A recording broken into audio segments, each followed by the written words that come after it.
ఈరోజు వాక్యాంశం పరిపూర్ణత అనే అంశం కోసం మనం ధ్యానం చేద్దాం.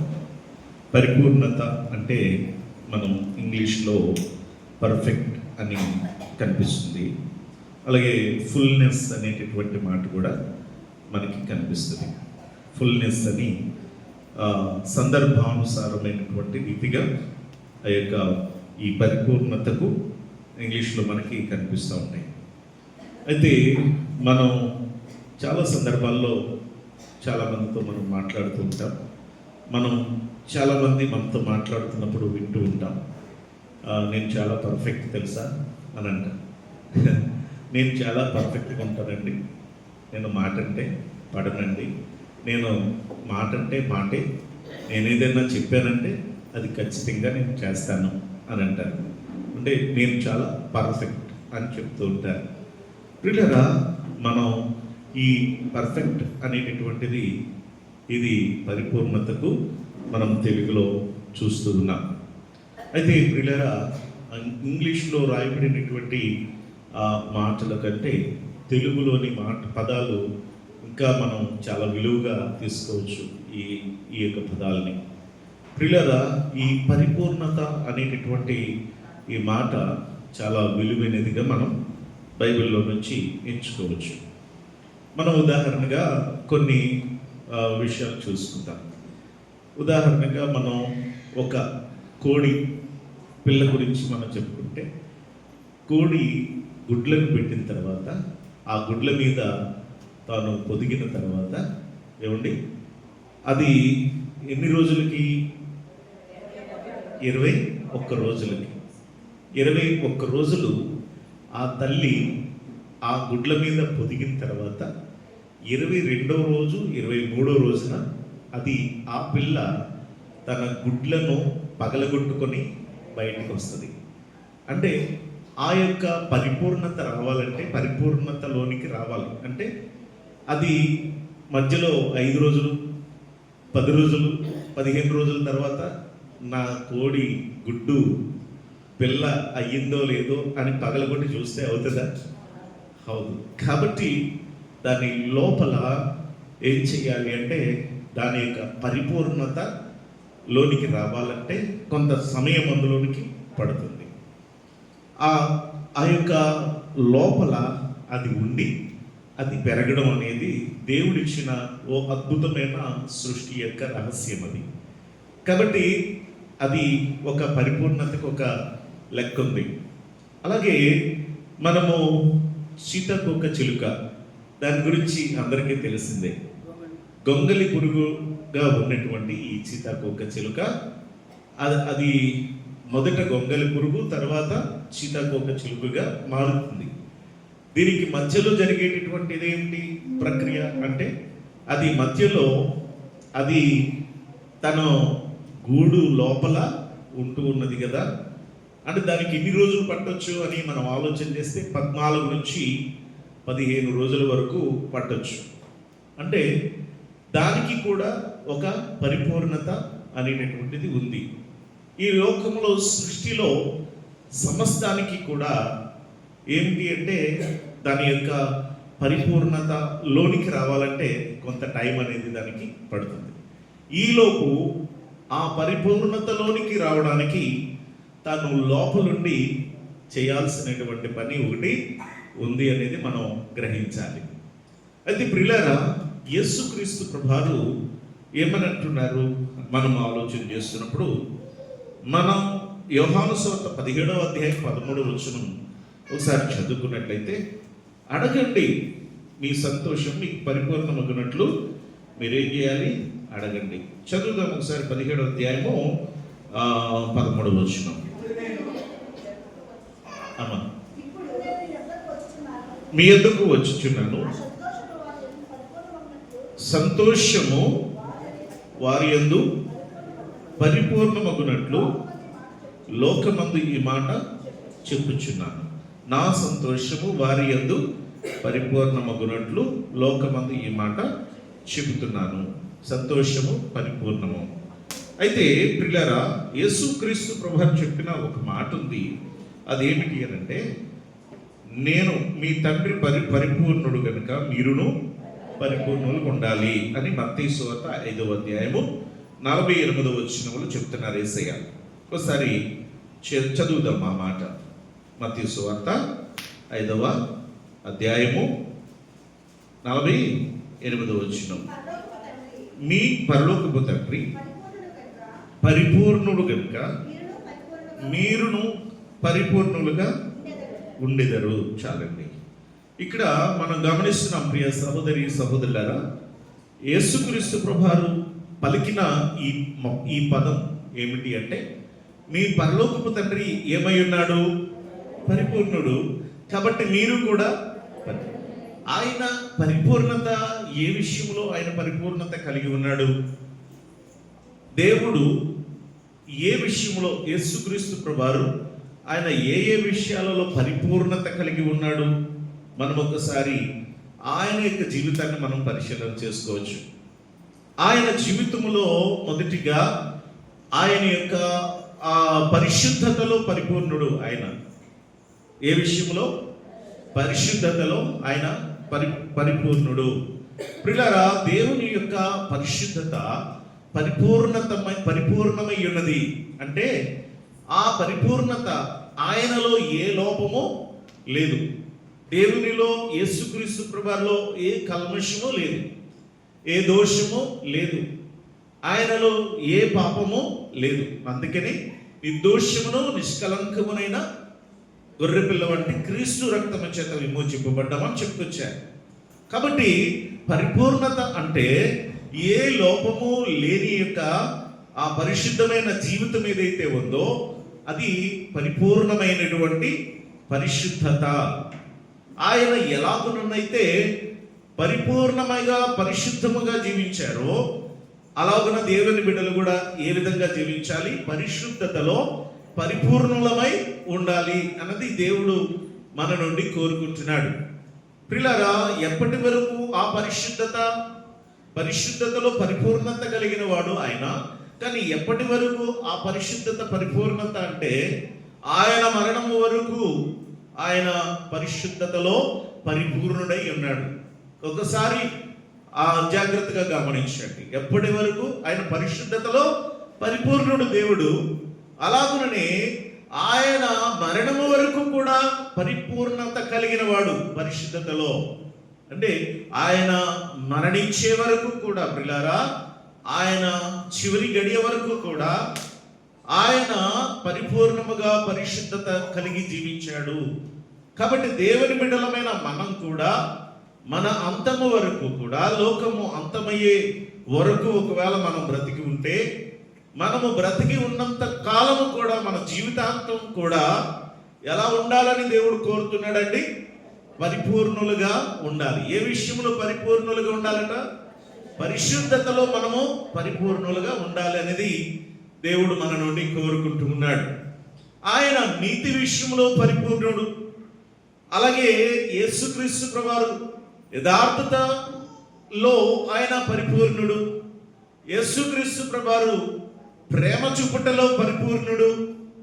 ఆ ప్రేమలో పరిపూర్ణత ఏ విధంగా ఉంది అని మనము ఆలోచన చేస్తున్నప్పుడు, ఏ విధంగా ఆయన ప్రేమలో పరిపూర్ణుడు అని మనం ఆలోచన చేస్తున్నప్పుడు, ప్రియులారా, ఆయన మరణము వరకు కూడా ఆయన శత్రువుని ప్రేమించే గుణము కలిగిన వాడు గనుక ఆయన తాను చూపించిన ఆ ప్రేమలో ఏమై ఉన్నాడు చెప్పండి? మనుష్యులమైన మనలో కొన్నిసార్లు ప్రేమ ఉంటుంది, కొన్నిసార్లు కోపం ఉంటుంది, కొన్నిసార్లు మనలో ద్వేషం ఉంటుంది, కొన్నిసార్లు మనకి అంటే మనము ఎంత భక్తులమైనా ఎంత విశ్వాసులమైనా ఒడిదుడుకులు అనేవి మనలో ఉంటాయి. కానీ యేసయ్య ఆ ఒడిదుడుకులు లేని దేవుడైన ఆయన పరిపూర్ణంగా ఆయన ప్రేమ చూపించిన ప్రేమ గల దేవుడు. కాబట్టి చెప్పండి, ఆయన పరిపూర్ణత దేనిలో ఉంది? చెప్పాలి. పరిశుద్ధతలో పరిపూర్ణుడు. ఎప్పటి వరకు? ఆయన మరణించే వరకు. ఆయన ప్రేమ చూపుటలో పరిపూర్ణుడు. ఆయన మధ్యలో ఆ ప్రేమ మారిపోలేదు, ప్రేమ తగ్గిపోలేదు.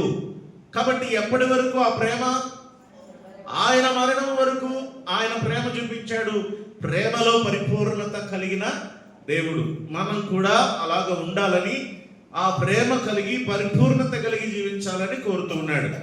కాబట్టి ప్రియులారా, మనము ఆయన యొక్క జీవితాన్ని, ఆయన యొక్క కనికరమును, ఆయన చూపించేటటువంటి ప్రతి ఒక్క ప్రియులారా జీవితంలో మనము పరిపూర్ణత కలిగి ఉండాలనేది దేవుడు కోరుతున్నాడు. మనము కొన్ని విషయాలు జ్ఞాపకం చేసుకుందాం. జాగ్రత్తగా రాసుకోగలిగిన వారు రాసుకోండి, వాక్యాన్ని గుర్తుపెట్టుకున్న వారు గుర్తుపెట్టుకోండి. రాజుల మొదటి గ్రంథములో సొలొమోను మహాజ్ఞాని చేస్తున్న ప్రార్థనను మనము గ్రహిస్తాం. మొదటి గ్రంథము 3వ అధ్యాయము 6వ వచనం. రాజుల మొదటి గ్రంథము 3వ అధ్యాయము 6వ వచనం. సొలొమోను ఇలాగు మనం చేసెను, నీ దాసుడును నా తండ్రియునైన దావీదు నీ దృష్టికి అనుకూలముగా సత్యమును నీతిని అనుసరించి యథార్థమైన మనస్సు గలవాడై ప్రవర్తించెను గనుక నీవు అతని ఎడల పరిపూర్ణ కటాక్షమగుపరిచి. చాలండి, గమనిస్తున్నాం. మొదటిగా ఈరోజు ఈ అంశంలో చూస్తున్నట్లయితే దేవుడు దావీదు ఎడల చూపినటువంటి ఆ కటాక్షము అనేది మనం చూస్తున్నాం. దావీదు ఎడల దేవుడు చూపిన కటాక్షం. ఆ కటాక్షం అట ఎంతవరకు ఎలా ఉంది అట? పరిపూర్ణమైన కటాక్షమును దేవుడు కనుపరిచాడట. ఎవరి ఎడల? దావీదు ఎడల.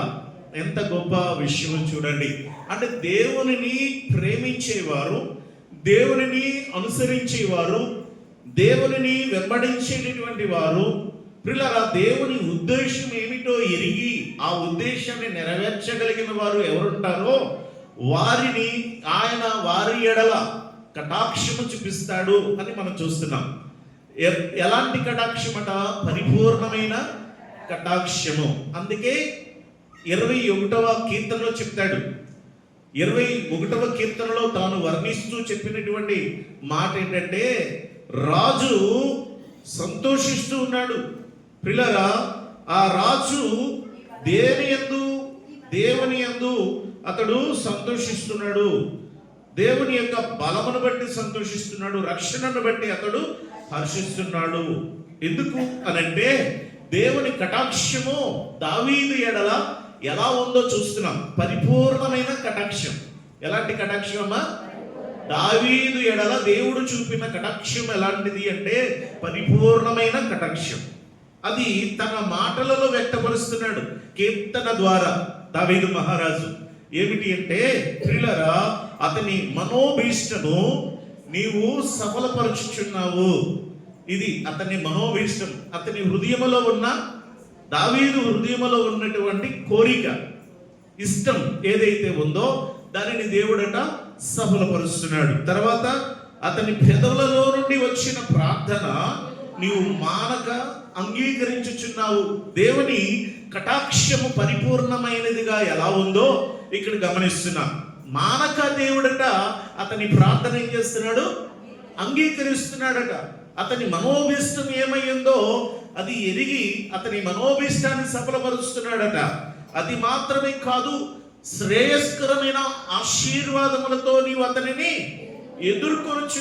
ఎదుర్కొంటున్నాడు. ఏదైనా అవసరమైతే మనం వెళ్తాం కదా, ఎవరి దగ్గరికైనా మనకు అవసరం అనుకోండి, మన అవసరం కోసం వెళ్తాం ఎవరి దగ్గరికైనా. కానీ ప్రియులారా, దేవుడే దావీదు దగ్గరికి వచ్చాడట. ఎలా వచ్చాడట? దేవుడే దావీదు దగ్గరికి వచ్చాడు. దావీదు దేవుడి దగ్గరికి వెళ్ళడం కాదు, ప్రతిరోజు దేవుడు స్తుతిస్తూ ఆరాధిస్తూ ఉన్న దావీదు దగ్గరికి దేవుడే వచ్చాడు. ఎలా వచ్చాడంటే శ్రేయస్కరమైన ఆశీర్వాదములతో దేవుడు వచ్చాడు. అది ఆయన కటాక్షం. దేవుడు దావీదు పట్ల చూపిన కటాక్షం అది పరిపూర్ణమైనది అని చెప్పడానికి ఏంటంటే, ఇది రుజువు ఏంటంటే శ్రేయస్కరమైన ఆశీర్వాదాలు తీసుకెళ్ళాడు.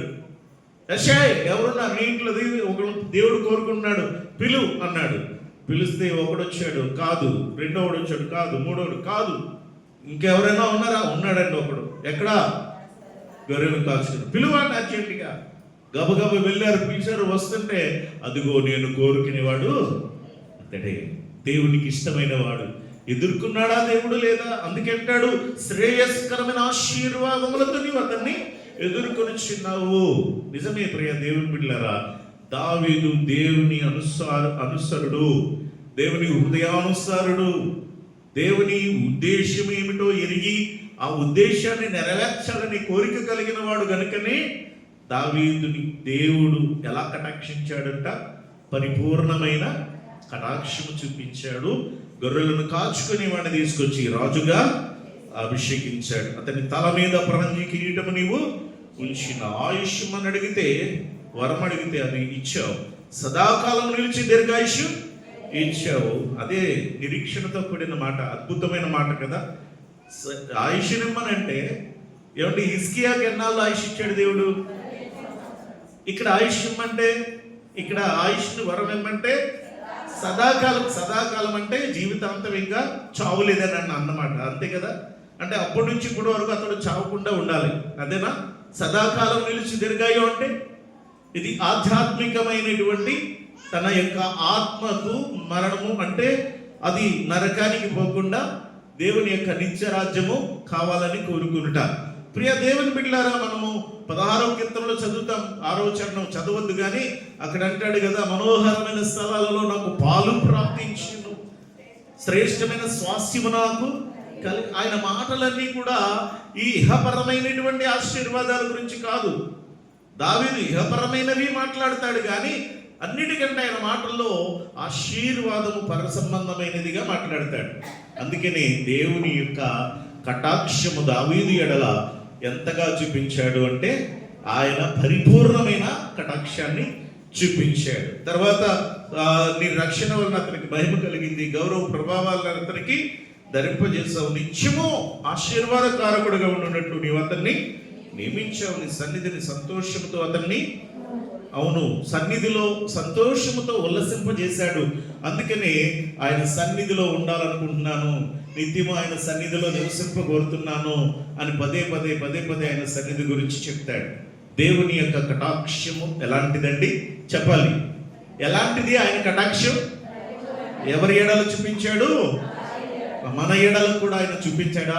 తన పరిపూర్ణమైన కటాక్షం మన ఎడల చూపించి, మనము ఎంతటి వారము, ఏపాటి వారము, మనలో ఉన్న స్థితిని బట్టి, మనలో ఉన్న గొప్పతనాన్ని బట్టి కాదు ఆ ప్రేమ చూపించేది. ఆయన మన ఎడల చూపించే కటాక్షము మనము దేవునిలో ఎంతవరకు ఉన్నామో, మనం దేవునితో ఉన్నటువంటి సహవాస జీవితాన్ని బట్టి, ఆయనలో మనం ఎదిగిన విధానాన్ని బట్టి దేవుడు మన ఎడల కటాక్షిస్తాడు. ఆ కటాక్షము ఎన్నటెన్నటికి ఉంటుంది. అందుకనే ఈ సమూయేలు 2వ గ్రంథములో ప్రిలరా సొలొమోను మహాజ్ఞాని చెప్తాడు. సమూయేలు 2వ గ్రంథములో మనం చూస్తే 7వ అధ్యాయము 29వ వచనములో చక్కని మాట జ్ఞాపకం చేస్తాడు. దయచేసి నీ దాసుడైన నా కుటుంబము నిత్యము నీ సన్నిధి ఉండునట్లుగా దాన్ని ఆశీర్వదించుము. యెహోవా నా ప్రభువా, నీవు సెలవిచ్చినావు, నీ ఆశీర్వాదము నుండి నా కుటుంబము నిత్యము ఆశీర్వదింపబడును గాక. ప్రియులారా, మొదటి అంశంగా మనం చూస్తున్నాం ఏంటంట? పరిపూర్ణమైన దేవుని యొక్క కటాక్షమును మనము చూస్తూ ఉన్నాం. తర్వాత మరొక 2వ అంశాన్ని మనం చూస్తే సొలొమోను మనకి యోబు గ్రంథము 11వ అధ్యాయము 7వ వచనములో చెప్తాడు.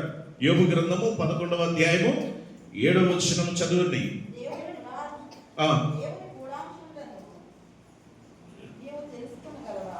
చదవండి.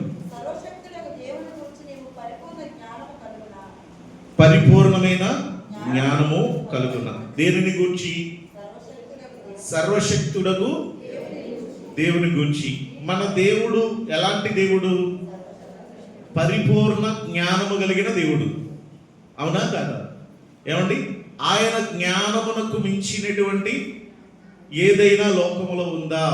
ఆయన సృజించిన సృష్టి సమస్తము జ్ఞానయుక్తమై ఉన్నది. జ్ఞానముతో ఆయన సమస్తాన్ని సృజించినాడు కదా. ఆయన జ్ఞానములో పరిపూర్ణుడు. అందుకే సర్వ సంపదలు జ్ఞానము కూడా ఆయన యందే గుప్తమై ఉన్నవి. ఆయన యందే జ్ఞానము సర్వ సంపదలు గుప్తమై ఉన్నవి. జ్ఞానమునకు మూలాధారము దేవుడే. జ్ఞానమునకు మూలాధారము దేవుడే. ఆయనలో పరిపూర్ణమైన జ్ఞానము ఉంది. కాబట్టి ఇప్పుడు ప్రియులారా, మనము కూడా జ్ఞానము, ఏ విషయంలో జ్ఞానము కలిగి ఉండాలి? పరిపూర్ణమైన జ్ఞానం సంపాదించుకోవాలి. ఏ విషయములోనండి అంటే ఆత్మ సంబంధమైన విషయములలో మనము కూడా పరిపూర్ణమైన జ్ఞానాన్ని మనం సంపాదించుకోవాలి. అది ఈరోజు మనకు జ్ఞాపకం చేస్తున్నాడు. శరీర సంబంధమైన జ్ఞానం అందరికీ రాదు ప్రియులారా. శరీర సంబంధమైన జ్ఞానము అందరూ కలిగి ఉండలేరు. కొందరు మాత్రమే జ్ఞానము కలిగి వారు చదువుకొని గొప్పవాళ్ళై ఉన్నత స్థితికి చెందుతారు. లేదా ప్రియులారా, వారికి ఉన్న జ్ఞానముతో వ్యాపారాలు చేసి మంచి సంపాదిస్తారు. వారు గొప్ప గొప్ప స్థితిలో ప్రపంచాన్ని ఏలే స్థాయికి ఎదగలరు ఈ లోక సంబంధమైన జ్ఞానముతో. కానీ ప్రియులారా, అటువంటి వారు కూడా పరిపూర్ణ జ్ఞానం వాళ్ళకి లేదు. కానీ దైవ సంబంధమైన జ్ఞానము, ఆధ్యాత్మికమైన జ్ఞానము, ఇది ప్రతి ఒక్కరికి దేవుడు ఇస్తాడు. ఈ లోక సంబంధమైన జ్ఞానం చదువుకున్న వారికి వచ్చేమో కానీ ఆధ్యాత్మిక జ్ఞానము అందరికీ దేవుడు అనుగ్రహిస్తాడు. అందుకనే కదా అక్కడ మనం ఎప్పుడు చెప్పుకుంటున్న మాట ఎఫెసీ 5:15లో ఎప్పుడు కూడా అజ్ఞానుల వలె కాక జ్ఞానుల వలె నడుచుకునుడి. విశ్వాసులమైన మనము పరిపూర్ణ జ్ఞానములోనికి రావాలి. ఈ పరిపూర్ణమైన జ్ఞానము అనేది మనల్ని ఏం చేస్తుంది అంటే ప్రియులారా, పాపములో పడకుండా మనల్ని తప్పిస్తుంది. ఈ పరిపూర్ణమైనటువంటి జ్ఞానము మనల్ని ప్రియులారా లోభములకు లొంగిపోకుండా మనల్ని కాపాడుతుంది. సాతాను యొక్క ఉచ్చులలో పడిపోకుండా మనల్ని తప్పిస్తుంది. దేవుని యొక్క రాకడ కొరకు మనల్ని సిద్ధపరుస్తుంది. ఏంటి ఏంటి పరిపూర్ణమైన జ్ఞానము మనల్ని సాతాను ఉచ్చులో పడిపోకుండా కాపాడుతుంది, తప్పిస్తుంది. పరిపూర్ణ జ్ఞానం ప్రియులారా, మనం పడిపోతూ ఉంటాం కొన్నిసార్లు. ప్రియులారా, నేను ఎవరి మాట విన్ను, నాకు బాగా తెలుసు, నన్ను ఎవరు మోసం చేయలేడు, నేను బాగా జ్ఞానం కలిగి నాకు తెలుసు అని అంటాం కానీ మనమే మోసపోతుంటాం. ఏమండి, ఎన్నిసార్లు నేను అలాగే మోసపోయాను. చాలాసార్లు నేను అలాగే అన్నీ తెలుసు అంటాం కానీ నన్ను ఎవరు మోసం చేయలేదు, నాకు చాలా తెలివి, నేను బాగా ఆలోచించి చేస్తానంటాను. ఎంత సైకాలజీ తెలిసినోడికి నాకు కూడా ఏమండి చాలా బురిడి కొట్టించేశారు చాలామంది, బోల్డ్ డబ్బులు. ఏమండి అనుకుంటా మనలో ఏం లేదు, పరిపూర్ణమైన జ్ఞానం లేదు. ఆధ్యాత్మిక విషయాలలో మాత్రం దేవుడు కొంతవరకు నాకు జ్ఞానాన్ని ఇచ్చాడు. ఎవరు ఎలా మాట్లాడతారో ఆ మాటలు నన్ను ఏ విధంగా ప్రలోభానికి గురి చేస్తాయో, ఏ విధంగా నన్ను బలపరుస్తాయో అవన్నీ గమనించి వాటికి లొంగిపోకుండా వాటి నుండి ఏ విధంగా నిలబడాలి, ఏ విధంగా తప్పించుకోవాలి, ఏ విధంగా సపోర్టివ్గా ఉండాలి, ఏ విధంగా దాన్ని స్పోర్టివ్గా తీసుకుని ఎలా ముందుకు వెళ్ళాలి అనేటటువంటి ఆ మాత్రం కొంచెం జ్ఞానం దేవుడు ఇచ్చాడు. నేను అడుగుతా, ప్రభా పరిపూర్ణ జ్ఞానం నాకు కావాలి ప్రభా, నాకు కావాలి. ఎందుకనంటే ఈ లోక సంబంధమైన జ్ఞానం నాకు వద్దు ప్రభా, ఆధ్యాత్మికమైన జ్ఞానముతో నన్ను నింపుమని అడుగుతాను. 3 జ్ఞానాలు ఉంటాయి. జ్ఞానములలో ప్రకృతి సంబంధమైన జ్ఞానం ఉంది, అలాగే దైవ సంబంధమైన ఆధ్యాత్మిక జ్ఞానం ఉంది, అలాగే దయ్యముల యొక్క జ్ఞానం కూడా ఉంది. 3 జ్ఞానాలు ఉంటాయి. కానీ మనకి కావలసిన జ్ఞానం ఏది అంటే ఆత్మీయ జ్ఞానం కావాలి. ఇదిలో పరిపూర్ణతలోనికి రావాలి. అంటే వాక్యము ద్వారా మనము ఆ జ్ఞానాన్ని సంపాదించుకుంటాం. దేవునిలో గడుపుడు ద్వారా ఆ జ్ఞానాన్ని మనం సంపాదించుకుంటాం. కాబట్టి అజ్ఞానుల వలె కాదండి, మనం ఎలాంటి వారముగా ఉండాలి? జ్ఞానుల వలె జ్ఞానముగా మనం ఉండాలి. యోహాను 3వ మాట చెప్పుకుందాం. యోహాను సువార్త 3వ అధ్యాయము 29వ వచనం చదువుదాం. యోహాను సువార్త 3వ అధ్యాయము 29వ వచనం.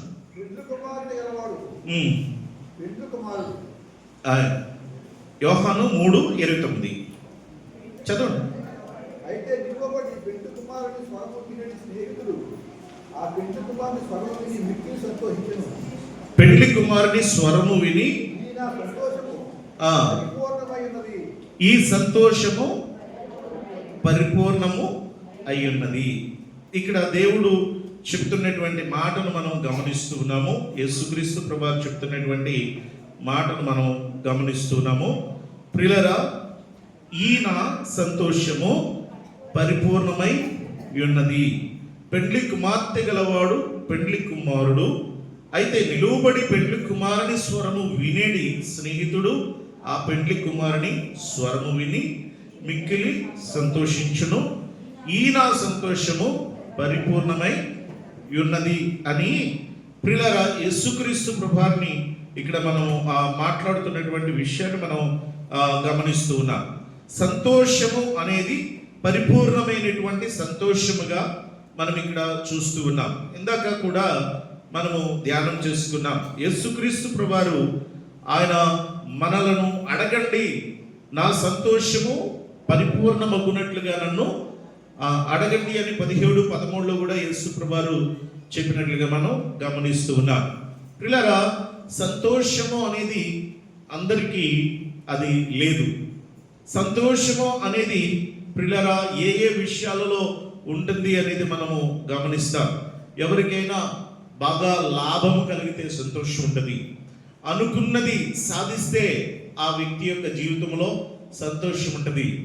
కష్టమున్నా నష్టమున్నా వ్యాధి బాధలున్నా ప్రియులారా నిందలు అవమానాలున్నా ఆర్థిక సమస్యలు ఉన్నప్పుడు ఏ వ్యక్తి కూడా సంతోషం ఉండలేరు. ఎందుకనంటే మనము ప్రియులారా మన బాధలు మనల్ని కృంగతీస్తాయి కాబట్టి మనం సంతోషంగా ఉండలేము. కాబట్టి కొందరు ఏం చేస్తారంటే లోపల సంతోషము లోపల బాధలు కష్టాలు అన్నీ ఉన్నా బయటికి మాత్రం ఎలా ఉంటారంటే చాలా సంతోషంగా కనబడుతూ ఉంటారు. ఎందుకు అంటే ఒకవేళ బాధల్లో కష్టంలో ఉన్నారని తెలిస్తే తక్కువగా చూస్తారేమో అని ఆలోచిస్తారు కొంతమంది.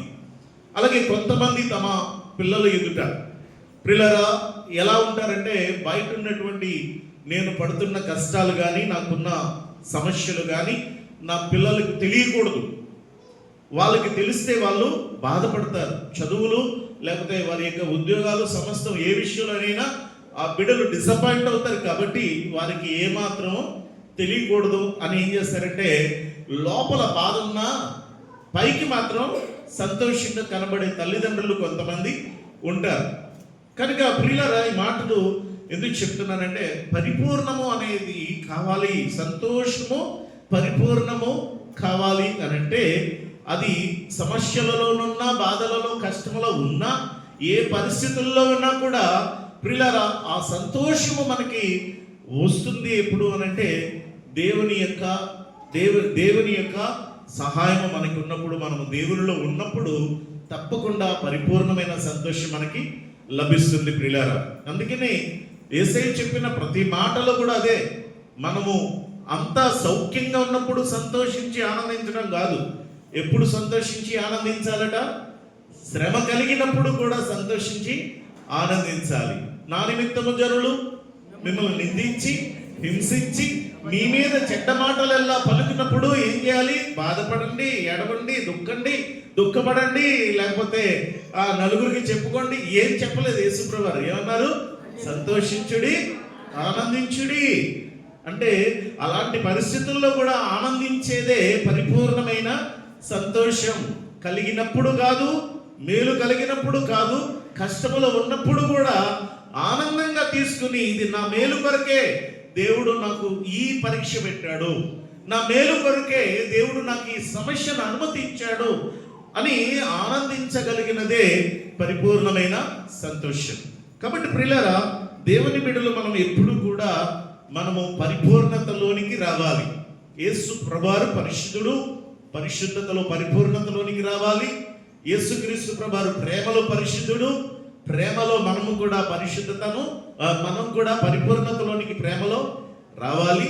అలాగనే యేసుక్రీస్తు దేవుడు ఆయన కటాక్షము పరిపూర్ణమైనది, మన ఎడల ఆ కటాక్షము పరిపూర్ణంగా చూపునట్లుగా మనం దావీదు వలె దేవునిని అనుసరించే వారముగా ఉండాలి. అలాగే పరిపూర్ణమైన జ్ఞానమును మనం సంపాదించుకోవాలి. వాక్యములో దేవుని బిడ్డలుగా మనము దేవుని యందు విశ్వాసంతో జీవించాలి.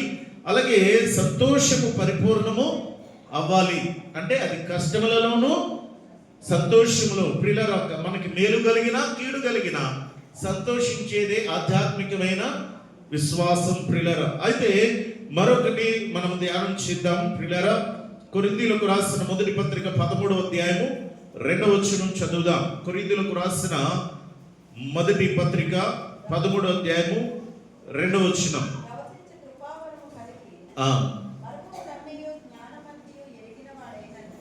ఎరిగిన వాడైనను కొండలను పెకలింపగలిగిన పరిపూర్ణ విశ్వాసము గలవాడైనను ప్రేమ లేని వాడైతే నేను వ్యర్థుడను. చాలండి. ఇక్కడ మరొక పరిపూర్ణత కనిపిస్తుంది ఎందులోను అంటే విశ్వాసములో కూడా ఏం కావాలట? పరిపూర్ణత కావాలి. విశ్వాసములో కూడా పరిపూర్ణత కావాలి. దేవుడు ఆయన మరి మన అవసరతలలో మనకు సహాయం చేయాలంటే దేనిపై ఆధారపడి ఉండాలి? దేనిపై ఆధారపడి ఉంది? మన విశ్వాసం మీదే ఆధారపడి ఉంది. అమ్మా ఆలకిస్తున్నారా? క్రైస్తవ జీవితం దేనిపై ఆధారపడి ఉంది అనంటే విశ్వాసము మీదే ఆధారపడి ఉంది. తొడలు కొట్టి ఎదా అది అని సవాల్ చేయడం అందులో లేదు. ఏమంటే సవాలు చేయడంలో లేదు. నలుగురికి సవాలు చేసి ఇలాగా అలాగని ఓకు వాదిస్తే కాదు. దేవుని బిడ్డల యొక్క విశ్వాసం మీదే ఆధారపడింది. ఆయన నిజమైన దేవుడు, లోకరక్షకుడు, నా పాపముల కొరకు మృతి పొంది తిరిగి లేచాడని నమ్మినటువంటి వారు రక్షణ తప్పనిసరిగా వారికి లభిస్తుంది. బాప్తిస్వం తీసుకోవాలి. మారు మనసు పొంది బాప్తిస్వం తీసుకునేటువంటి వారు ఆయన అడుగుజాడలో జీవించే వారికి రక్షణ అనేది లభిస్తూ ఉంది. ప్రియులారా, ఆ విశ్వాసమే మనల్ని నడిపిస్తుంది. విశ్వాసమే మనల్ని నడిపిస్తుంది. ఎలాంటి విశ్వాసం అంటే పరిపూర్ణమైన విశ్వాసము మనల్ని నడిపిస్తుంది. అందుకనే యేసయ్య చెప్పిన మాట, ఆవగింజంత విశ్వాసము ఉంటే కొండను సముద్రంలో పడమంటే పడుతుందని చెప్పారు. అంటే విశ్వాసము అనేది ఎంతో ఎంతో శక్తివంతమైనది. ఇది పరిపూర్ణమైన విశ్వాసంగా ఉండాలి అనేది యేసు ప్రభువారు కోరుతున్నారు.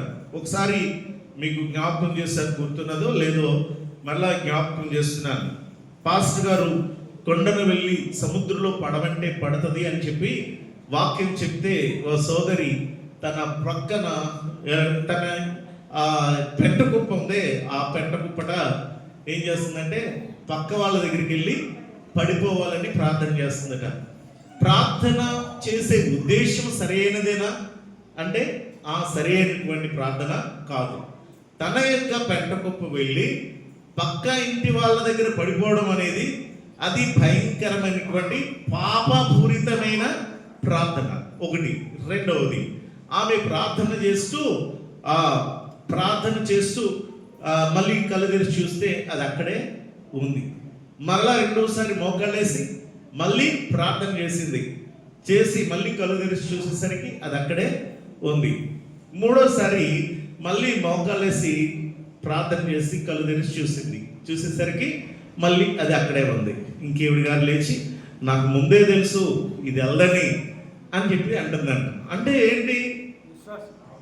విశ్వాసము లేదు. ఒకటి సరి అయిన ప్రార్థన కాదు, రెండవది విశ్వాసము లేదు, ముందే లేదు. కాబట్టి గమనించండి, పరిపూర్ణమైనటువంటి విశ్వాసము దేవుని బిడ్డలకు చాలా అవసరం. యేసుక్రీస్తు ప్రభువారు సముద్రం మీద, నీటి మీద నడుస్తున్నారు. ఒకసారి జాగ్రత్తగా వినండి. యేసు ప్రభువారు నీటి మీద నడుస్తున్నప్పుడు పేతురు గారు కూడా ఒక ఆశ కలిగింది. ఏంటి ఆ ఆశ? నేను కూడా నీటి మీద నడవాలి, నేను కూడా నీటి మీద నడిస్తే ఎంత బాగుండు అని అడిగాడు. ప్రభు అన్నారు, నీకు విశ్వాసం ఉంటే రావయ్యా అని చెప్పేస్తాను. సరే అని గబగబా విశ్వాసం ఉంది, అడుగు పెడితే బల్ల మీద తేలి నేల మీద నడిచినట్టు ఉంది. హ్యాపీగా వెళ్ళిపోతున్నాడు. నీటి మీద యేసు ప్రభు ఎలా నడిచాడో పేతురు కూడా అలా నడుచుకుంటూ వెళ్ళిపోతుంటే ఈలోపు సౌండ్స్ వచ్చేసాయి. ఈ సౌండ్స్ వచ్చేసరికి చిన్న అలజడి రేగేసరికి తనలోనికి ఒక రకమైన భయం ఏర్పడింది. అమ్మో, మునిగిపోతానేమో. చిన్నదే, జస్ట్ చిన్న అనుమానం, చిన్న భయం, చిన్న ఆందోళన తనలోకి రాగానే ఏమైపోయింది? మునిగిపోతున్నాడు. అప్పుడు అడుగుతున్నాడు, ప్రభా ప్రభా ప్రభా నన్ను అల్ప విశ్వాసి. యేసయ్య చెప్పిన మాట ఏంటి? విశ్వాసం లేదు అని అనలేదు అక్కడ. గమనించండి, విశ్వాసం లేదు అని అనలా. యేసు ప్రభువు చెప్పిన మాట ఏంటంటే అల్ప విశ్వాసి ఎందుకు సందేహించవు అన్నారు. అల్ప విశ్వాసి అంటే అప్పటి వరకు ఉన్న తన విశ్వాసములో నుండి ఏమైంది? కొంచెం తగ్గింది. ఆ అవిశ్వాసం ఏమైపోయిందంటే అది ఎప్పుడైతే తగ్గిపోయిందో తనకున్న శక్తి కోల్పోయాడు. అంటే ఏంటి? నీటి మీద నడిపించింది విశ్వాసం, కానీ నీటిలో ముంచేసింది అవిశ్వాసం. అల్ప విశ్వాసం, అవిశ్వాసం అని కూడా కాదు, అల్ప విశ్వాసం అని చెప్పాలి దానికి. నా ప్రియ దేవుని బిడ్డలారా, అందుకే నా యందు విశ్వాసం ఉంచిన వాడు చనిపోయినా బ్రతుకుతాడు, బ్రతికి నా యందు విశ్వాసం ఉంచేవాడు ఎన్నటికీ చనిపోడు అంటాడు. కాబట్టి ఇప్పుడు మనము నీటి మీద నడిచేయాలని ప్రార్థన చేసి విశ్వాసం చక్కర్లేదు, కానీ లేకపోతే మనకి నచ్చనివి తీసుకెళ్లి బయట వాళ్ళ దగ్గర పడిపోవాలనే విశ్వాసం కాదు, కానీ ఏదో జరిగిపోవాలని విశ్వాసం కాదు, కానీ ప్రభా నేను నీలో ఉంటే, నేను ఏ విధంగా ఉంటే నీ సన్నిధిలో, నీ రాజ్యంలో నేను చేరుకోగలను, అట్టి విశ్వాసము ఏమిటో నాకు నేర్పించు, అది నాకు బయలుపరచు అని అట్టి విశ్వాసములో నడవడానికి ప్రార్థన చేద్దాం. అట్టి పరిపూర్ణమైన విశ్వాసం ఏమిటో ప్రభా, అది నేను కలిగి ఉండడానికి నేను ఇష్టపడుతున్నాను. విశ్వాసమును బట్టి ఏం చేశారు అనేది మనం చూస్తాం. విశ్వాసము లేకుండా దేవునికి ఇష్టడైనడా అసాధ్యం అన్నాడు. విశ్వాసము ద్వారా దేవునికి ఎన్నో చేసినటువంటి భక్తులు ఉన్నారు. అలా మనం కూడా చేస్తే పరిపూర్ణ విశ్వాసములోనికి మనం వస్తాం. అందుకనే 12వ అధ్యాయం హెబ్రీ అంటాడు, చదవద్దు, 12వ అధ్యాయం అన్నాడు, 11వ అధ్యాయం అంతా విశ్వాసాల జాబితా తీసుకొచ్చి వాళ్ళు దేవుని కోసం విశ్వాసం ద్వారా ఏం చేశారో చెప్పుకొచ్చి అక్కడ 12వ అధ్యాయం అంటాడు, ఇంత గొప్ప సాక్షి సమూహము, ఇంత గొప్ప సాక్షి సమూహము అని అంటాడు. ఎవరు ఆ సాక్షి సమూహము? వాళ్ళందరూ కూడా ప్రియులారా, వాళ్ళందరూ కూడా ఇంకా పరిపూర్ణతలోనికి వెళ్ళలేదట. మనం పరిపూర్ణతలోనికి వస్తే వాళ్ళు కూడా పరిపూర్ణతలోనికి వస్తారట. విశ్వాసము మనకి ఇంపార్టెంట్. యేసుక్రీస్తు ప్రభువారు మనకి నేర్పించే శ్రేష్టమైనది. కనుక ప్రియ దేవుని బిడ్డలారా, ఈ రోజున మనము ఈ యొక్క పరిపూర్ణత కలిగి జీవించాలి. మనం చదివిన వాక్యం యోహాను సువార్త 1వ అధ్యాయము 16-17 వచనాలు మరొకసారి చదువుకుందాం. ఒకసారి 16, 17, 18 వచనాలు చదవండి. ఆయన పరిపూర్ణతలో నుండి మనము కృప వెంబడి కృప పొందితిమి, ధర్మశాస్త్రము మోషే ద్వారా అనుగ్రహింపబడెను, కృపయు సత్యమును యేసుక్రీస్తు ద్వారా కలిగెను. చాలండి. ఇక్కడ మనము ఆయన పరిపూర్ణతలో నుండి మనమందరము ఏమి పొందుకున్నామట? కృప వెంబడి. కృప అంటే చెప్పండి, అర్హత లేని వ్యక్తి పట్ల చూపించేటటువంటి ప్రేమ ఏదైతే ఉందో అదే కృప. ఈ కృప వెంబడి కృప ఎవరి నుండి పొందుకున్నామట? దేని నుండి పొందుకున్నామంటే ఆయన పరిపూర్ణతలో నుండి మనము కృప వెంబడి కృప పొందుకున్నామంట. అంటే ఏమిటి ఆయన పరిపూర్ణతలో ఆ కృపను మనం పొందుకున్నాం అంటే, ఆయన మరణించే వరకు ప్రియులారా, ఆయన వెనుదిరగక ఆయన మన కొరకు అనేక గాయాలు పొందుకొని తన ప్రాణాన్ని మన కొరకు అర్పించాడే, అది ఆ కృప. అది పరిపూర్ణమైనటువంటి కృప మన ఎడల ఆయన చూపించాడు. కనుక ఇప్పుడు మనము ఏం పొందుకున్నామట? కృప వెంబడి కృప. అంటే క్షమాపణ పొందుకున్నాం, మనం విమోచన పొందుకున్నాం, మనం రక్షణ పొందుకున్నాం, శాపములు తొలగిపోయాయి, మనకి నెమ్మది, శాంతి, సమాధానము తండ్రితో కలిగింది అని అంటే, ఇట్టి కృప వెంబడి కృప మనం పొందుకున్నామంటే అది ఆయన పరిపూర్ణత నుండి మరణము వరకు పరిపూర్ణుడిగా ఆయన జీవించాడు. మనల్ని కూడా ఏం కోరుతున్నాడండి? పరిపూర్ణులుగా ఉండాలని కోరుతున్నాడు. అలా ఉండడానికి మనం ఇష్టపడదాం, సిద్ధపడదాం. తలలు వంచి కళ్ళు మూసుకుని ప్రార్థనలో ఏకీభవించండి. ప్రభా, విశ్వాసములో నేను పరిపూర్ణునిగా నేను మారాలని ఆశపడుతున్నాను. నా విశ్వాసం అల్ప విశ్వాసముగా కాదు, నా విశ్వాసము అయాకుతన విశ్వాసముతో కాదు, నా విశ్వాసం పరిపూర్ణ విశ్వాసముతో నీకు ఇష్టనిగా నేను ఉండడానికి నన్ను సిద్ధపరచండి. ప్రార్థన చేద్దాం. అయా, పరిపూర్ణమైనటువంటి సంతోషము మేలు కలిగినప్పుడే కాదు, కీడు కలిగినప్పుడు కూడా నేను ఆనందించి సంతోషించేటటువంటి ఆ గొప్ప ఆ పరిపూర్ణతలోనికి నన్ను నడిపించండి ప్రభా. ప్రార్థన చేయండి.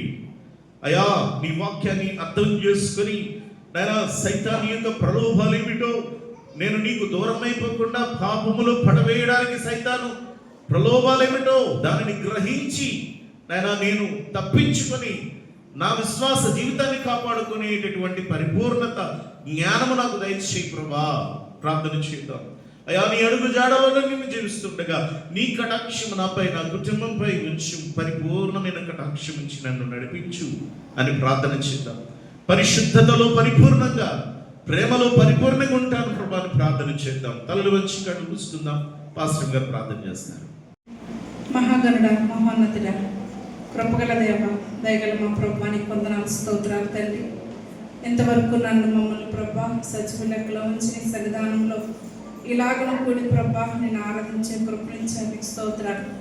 ఈ యొక్క శిలువ శ్రమ ధ్యాన కూటంలో తండ్రి ప్రతి దినము నాయన నీవు మా కొరకు చేసినటువంటి నాయన త్యాగంలో జ్ఞాపకం చేసుకుంటూ మేము ఎలాగో జీవించాలో ప్రభా నాయన దానిని మాకు బోధిస్తున్నారు తండ్రి, నీకు స్తోత్రాలు. ఆయన ఇంతవరకు నీ దాసుని నిలబెట్టుకుని మీరు మాట్లాడిన మాటను బట్టి నీకు స్తోత్రాలు.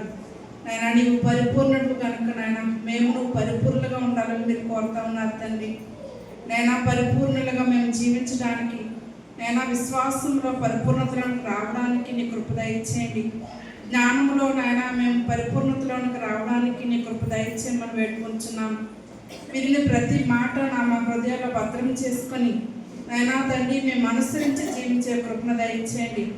ఆయన నీ సన్నిధిలో నీవు ఇచ్చే ప్రతి ఆశీర్వాదాన్ని స్వతంత్రించుకోవడానికి నీ కృప మాకు అనుగ్రహించమని యేసు నామమున వేడుకుంటున్నాం తండ్రి. ఆమేన్.